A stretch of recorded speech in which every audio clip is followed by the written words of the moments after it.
I'm calling from Miami, Florida. I'm calling for my mother who recently had a stroke in December.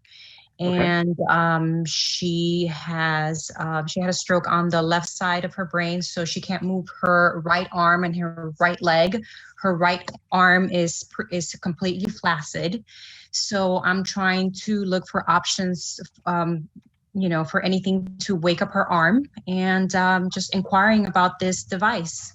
We'll I kind of mean, get into some other. I just Oh, go ahead. want to know what to do to wake up her arms and just to help her make those neurological connections so that she can regain Mhm. her mobility. Anything that we can do. I mean, anything and everything. I want to try it all.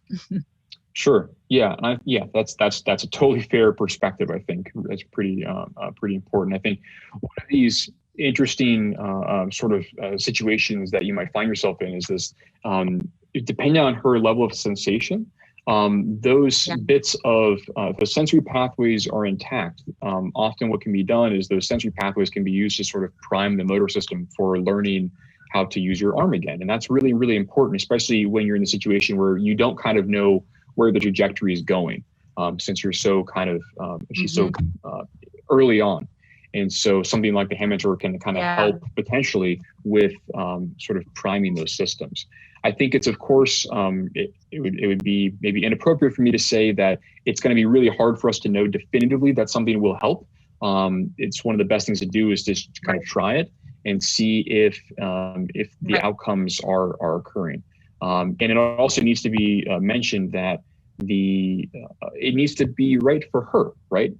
Even if it can help her technically and clinically, if it's something that she's not super engaged with, then that would maybe be not such a good fit.